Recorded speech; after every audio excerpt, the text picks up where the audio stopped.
Okay, welcome guys. This is Motivate OTs. We are back again with another interesting episode today. My name is Tongai Chichaya. I'm an assistant professor in occupational therapy. And today we are having a very interesting discussion. And I'm joined by Dr. Blaine Robin. Dr. Blaine Robin is a very experienced occupational therapist.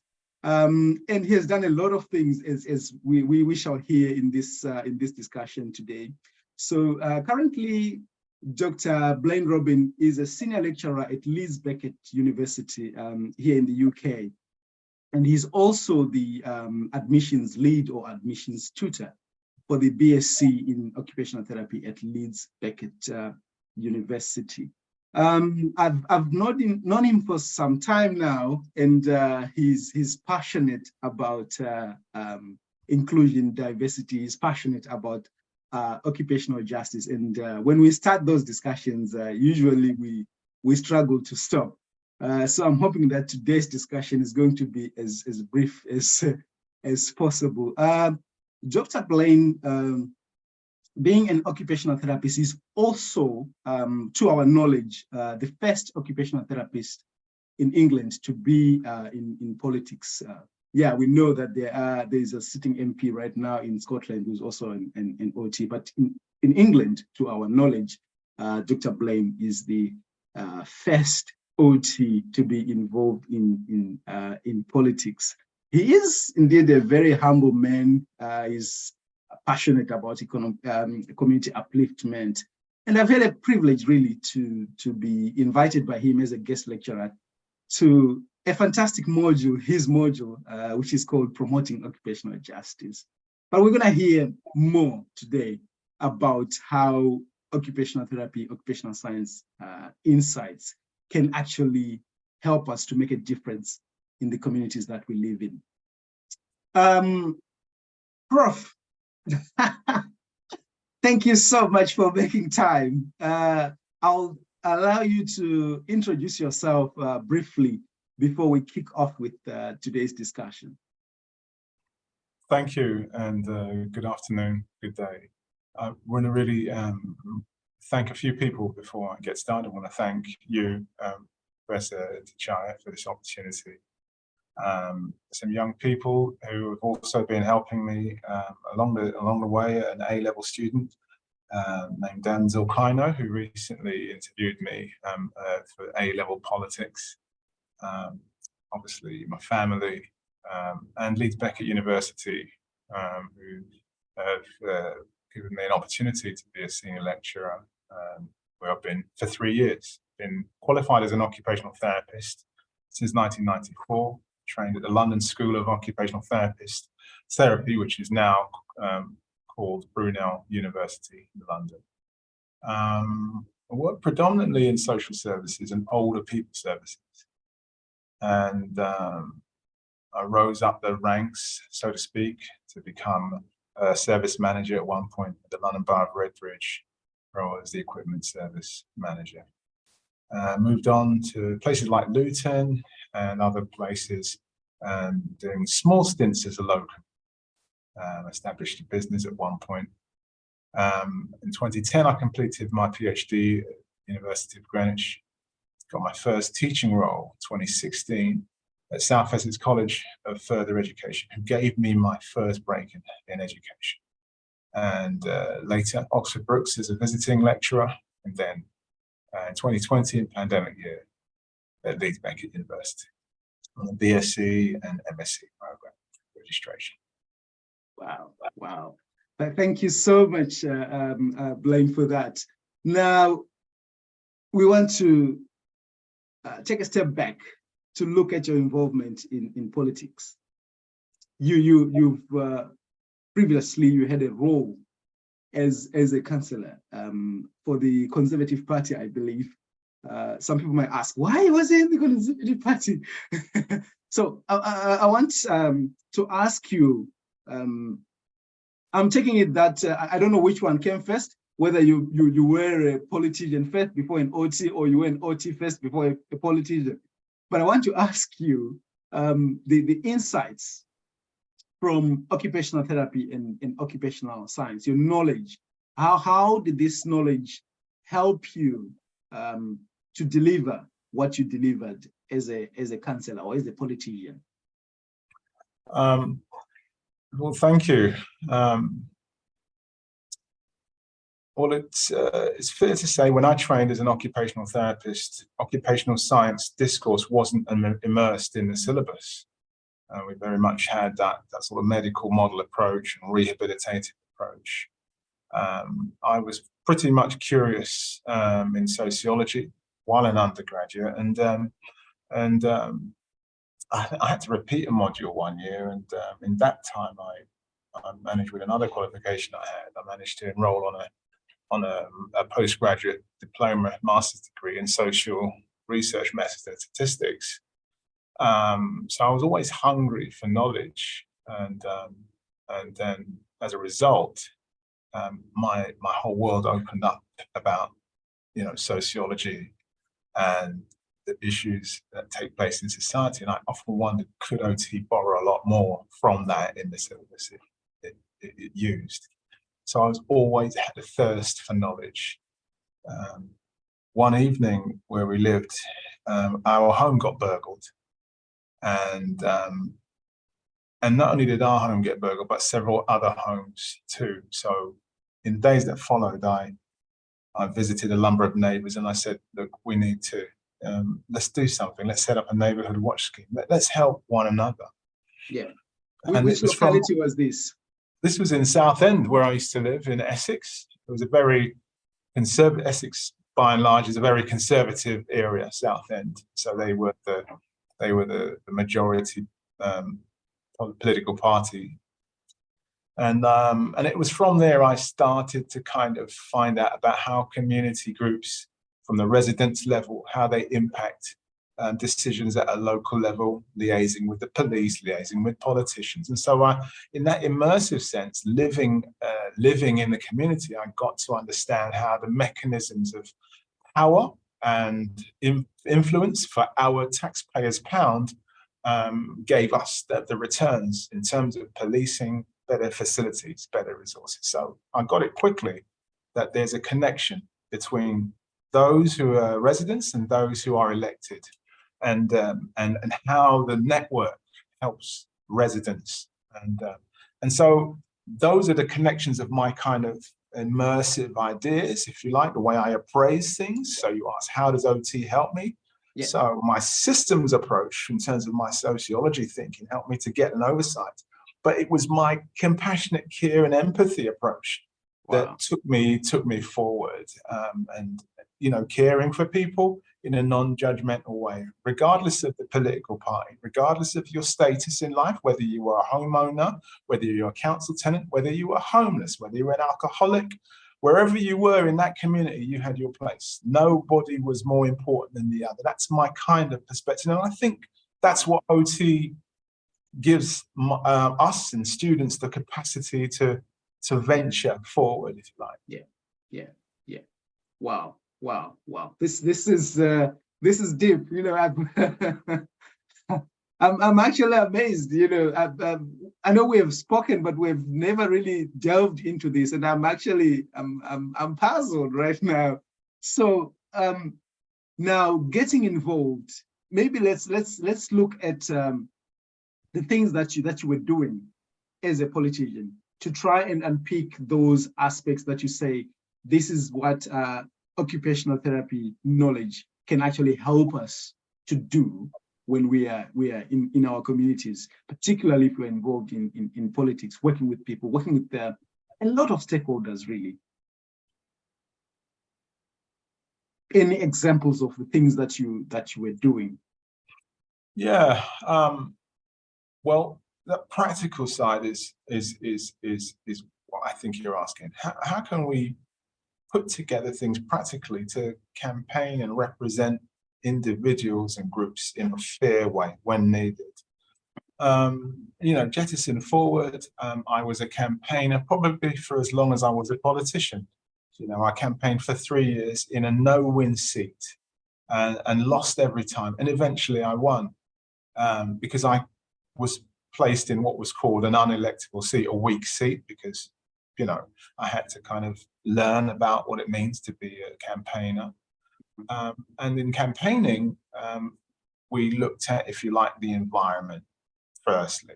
When I say it was myself, we're looking at the environment where predominantly social housing and housing estates are located. You might get fly tipping, you might get drugs, paraphernalia, high litter, etc.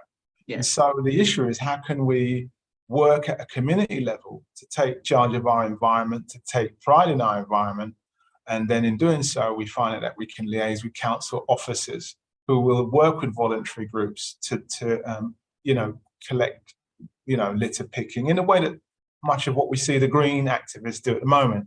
And so people feel so happy when they can see fly tipping on their neighborhood one day, but it's cleared up speedily the next. And you do it by dropping leaflets through the people's houses, asking if people would like to volunteer to take part, or letting them know what's happening. And soon enough, people are happy that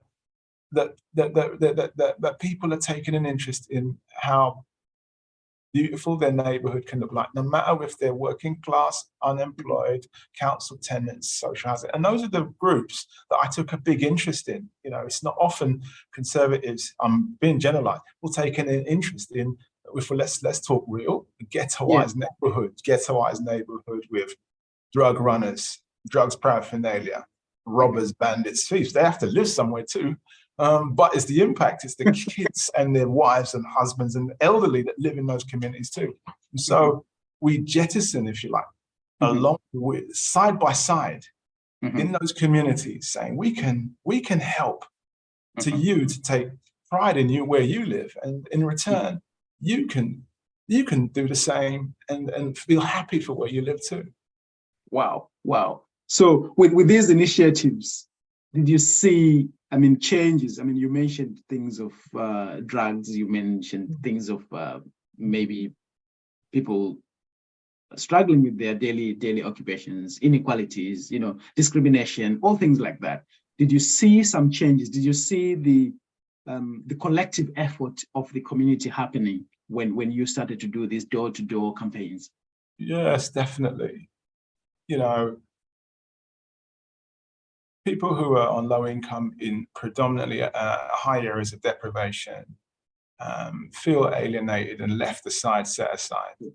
They have to deal with high levels of bureaucracy in respect to benefits claimants, benefit renewal, dealing with the stigma of being on benefits as well, and still have a sense of pride. And along comes someone like myself, an occupational therapist. Let's just put that label, not a politician, who's absolutely interested in them, their circumstance, and wanting to help them.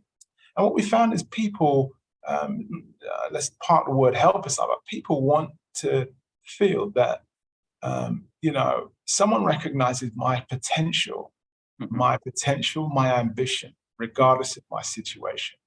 Where you start in life in terms of your status doesn't mean that's where you have to be if you don't want to be. Wow. So we found that all aspects of the demographics took a real pride. The young people took pride. They began to address me. There's the politician, there's Councillor Blaine, or when I got elected. There was that sense of, a real sense of pride, somebody in a position of so-called authority, taking an interest in them, taking a real care. And I was really at it 7 days a week on top of my day job. I'm talking evenings, late into the evenings, weekends, and I had people that would come along and volunteer and support.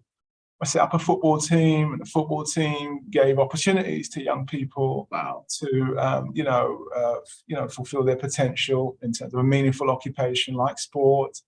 And it was great for them to come out and be part of a league. We trained, we had other volunteers that helped to take part. And we gave the neighborhood a sense of pride. The neighborhood was called Kersal Ward, which is probably in the top 10% of the most deprived wards by indices of multiple deprivation in the United Kingdom. And so that was the area that resembled the very area where I was born and raised in northwest London, Kilburn. I grew up on a housing estate. And so when I was given this unwinnable seat, I knew I was going to win because Wow. What they didn't know really was I was from the same type of concrete jungle, a place considered as for no hopers, where many of the people I raised with, unfortunately, were either in jail, end up in jail, murdered, long-term unemployment, etc. And so the ones that got out from that community, like myself, we will say we punched above our weight and demonstrated drive, ambition, determination to be more than what society expected us to be. And so that was the sort of transmission of values and passion that I brought to that particular constituency. This is so profound. I mean, looking at what you're saying, the background that you were coming from, and working through to actually overcome these barriers, and being a role model really to young people in that community. I think that was really brilliant. I want to know from you, from your experiences as a Black man and being a conservative councillor, and working in that environment, which had a mixture of people from different backgrounds. How did you find it in terms of inclusion, in terms of diversity? What are the obstacles that you faced, and how did you overcome these obstacles? That's a really good question. You know, when I was a young kid growing up in Northwest London, we wouldn't go to Essex for a day out easily. You know, Essex and those places were regarded as racist areas in the 1970s and 80s. So when I moved to live there were still eyes raised, you know, families saying, are you sure you want to live there? You know, Black people are not really appreciated in those places. So I said, I was born here and I don't want to be there to be any no-go areas for me or for my children. And if someone has a negative attitude because of prejudice, ignorance, we can change that by living side by side. We can change that by promoting the most positive view of humanity, so that we can turn their thinking into more open and enlightened thinking. And that's the kind of passion and zeal and ideas and humanity that I think I got from my upbringing. I'm not sure if it's seen in an OT syllabus, although we have arguments from people like Cronenberg and people like Nick Pollard, who address the historicization of racism and the politicization of OT as political beings. They have theorized that for a long time, and I was living it as a politician, but more importantly, as a human being, as the son of a Windrush generation parents, living through racially prejudiced environments, that kind of trained me to navigate my way and have no fear from somebody who would say to you when you knock their door, I prefer a white person to represent me, not a Black person. And I could live through that. I could say, there's a saying called an Englishman's home is his castle. You're in your castle, aren't you? Good. And walk away. Cool. You know, in our spaces, I could hear that and deal with it and not be traumatized by that. I'm more traumatized, I think, by the reality that it took me 10 years from PhD to get a lecturer's job at a university. Yet I know that there are people without a PhD that become lecturers of OT. I'm more traumatized by that type of discriminatory pattern. And that's what happened to me. So from 2010, qualified a PhD, to 2020, first job formally in a university as an OT senior lecturer. So all this time you've been applying and trying to get jobs. Absolutely. So I can name you universities up and down the country, but probably not for this interview, but up and down the country. One university was kind enough to give me good feedback, but it was a very good friend who was my OT assistant. He's now a high-flying band, and he said, Blaine, challenge the decision. And for me to hear my white apprentice say, challenge the decision, I'm like, oh my God, they don't want to hear the whole, is it because I'm Black? So we had to formulate a way of challenging, and in a way that educates, because challenge educates others. Especially if they're living in their world called ignorance, but their eyes are still closed. When you challenge, you help to open their eyes. and give them wisdom that will last forever. Wow. People who work in an anti-racist way or in a humanity way, we provide a gift to others. That's my formulation. That changes their lives forever. We are that important. Yeah. We are that important, and we change lives for others. And that's what that did help. That truly did help. I admire your resilience. That's profound. And thank you so much. You made reference to the work that Frank Cronenberg is doing, and so you made reference to Nick Pollard, the work that he's doing, which is all fantastic. Now that brings me to my next question in terms of occupational therapists. Let me also include students as well, occupational therapy students. What are the things that you would say, these are some of the things that we need to consider if we are to make a difference in the communities that we live in? I mean, there's no problem at all with bedside therapy, but I'm looking at the impact that we can make within the communities that we live in, because that's where my passion lies. Any ideas based on your experiences? Well, we have to give credit to the NHS and local authority system in this country. You know, and it just takes me back to the 1946 NHS Act and a formation of the welfare state. You know, free care and services at the point of delivery from the cradle to the grave. And I echo that time again. A really moving piece of legislation founded by the Labour Party in 1940, post-war Britain. And that is still a steady hallmark of legislative and practice that cuts through all equality legislation to this day. It was years ahead of its time. I work predominantly for local authorities, and the councils in this country, by and large, do the most amazing work in terms of the role of community occupational therapists.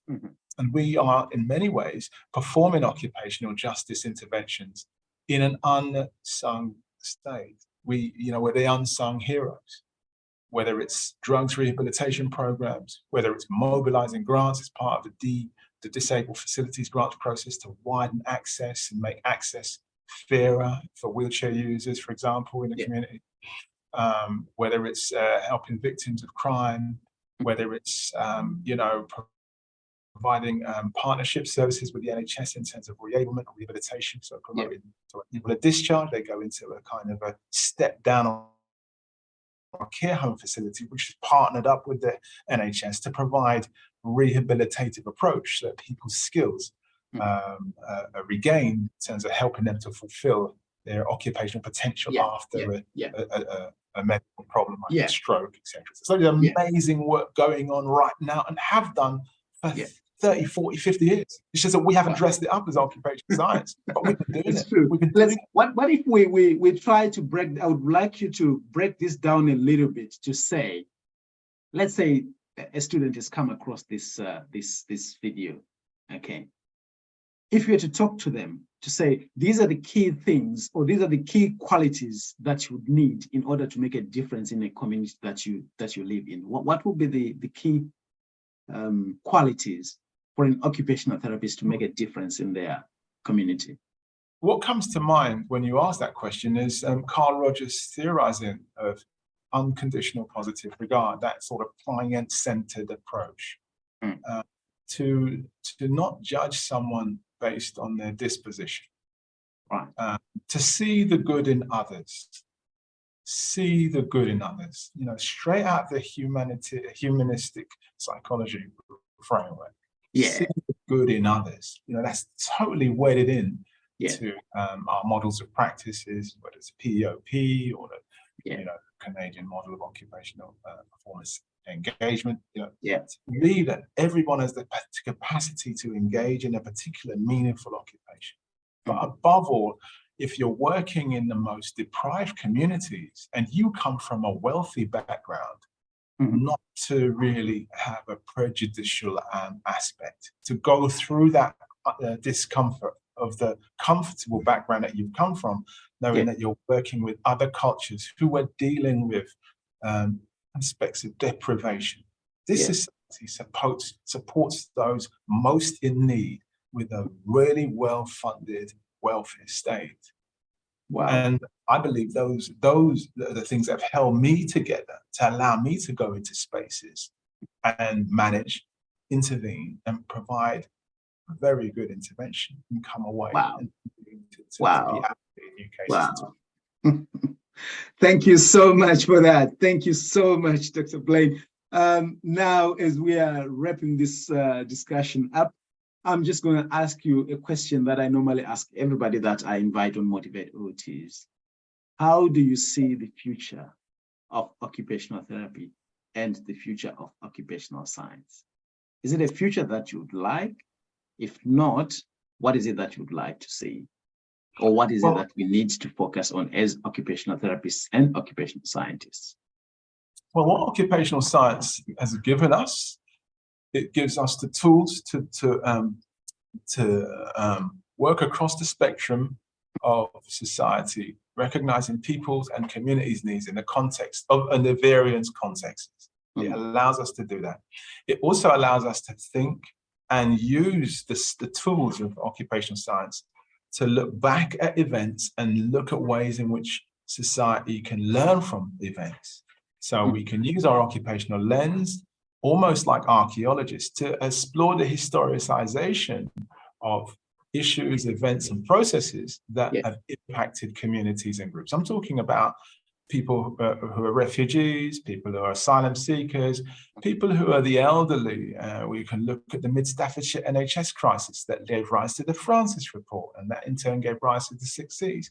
We can look at what we call now the Windrush generation and what gave rise to the Windrush scandal. We can look at the football disaster in Liverpool. When the Liverpool faced Sheffield, we can look at historical social events with our occupational lens and go forward to then explore frameworks for good practice. As we rise up and get promoted, we can work with the police, we can work with politicians, we can work with business people, entrepreneurs, with our occupational lens as occupational scientists, and become also politicians and business people too. We know about role emerging, but we can be the practitioners that enter new roles and then come away with new skills, new experiences to share with the profession. It's only, I think, sometimes by stepping out into other spaces and coming back in, we can make real changes, lasting changes. So I'd encourage you to join a political party, any party, the Green Party, the Conservatives, Labour. Become aware of the political machinations of how budgets are resourced from central government. Join. Open up a business for £150, become a company director, and think about whatever goods and services that you can sell. This is the free market economy, if you wish. Wow. Become a volunteer and join various charities and be impactful. And OTs who I've met, we are so humble, which is great, but almost humble to the point where we don't advertise and celebrate our achievements. Celebrate our achievements. So others can't be inspired. If you're not celebrating your achievements, others are not getting inspired. That's the reason why we have Motivate OTs. So that we can inspire others. Wow, thank you so much. From what you are saying, I can actually tell that you're actually saying the future can be bright, but we need to do something for the future to be bright in occupational therapy and occupational science. Yes, action it takes, and that's sort of an action inertia to make it happen. Don't just sit in that 9-to-5 role called occupational therapy. Just keep going. And the youths that I educate are full of, and other generation mature students, are doing amazingly well. The syllabuses that we offer at Leeds Beckett University, which is standard RCOP validated programs, are absolutely amazing. Amazing ways that we've knocked on the doors of other discourses, opened up other theorizing and reflections, and to enable new ways of thinking, new ways of working. Wow, it's great. Thank you so much, Blaine. Thank you so much. That's why I like to call you Prof. Blaine, because I mean, your experience, your knowledge is vast. Whenever I connect with you, I draw a lot from you. I'm humbled, but thank you. I'll take that blessing. We'll put that to the Thank you so much. Right, guys, there we go. We've been discussing with Dr. Blaine Robin. He's a senior lecturer at Leeds Beckett University. And we've been talking about the contributions that occupational therapists can actually make in the communities that they live in. He has left us with a lot to ponder on. Take action has been the key word. Do something, start that business, get involved in that charity, volunteer somewhere, be involved. And then that's the only way we can get to make a difference as occupational therapists. We're not very good at marketing ourselves, but I believe step by step, we're gonna get there. So thank you so much, guys. I will put some links in the description for you to be able to find out some of the work that Dr. Blaine has done, some of his publications, and then we can just connect as a community. So thank you so much. Thank you so much, Prof. Thank you. All right. Okay. Bye, guys.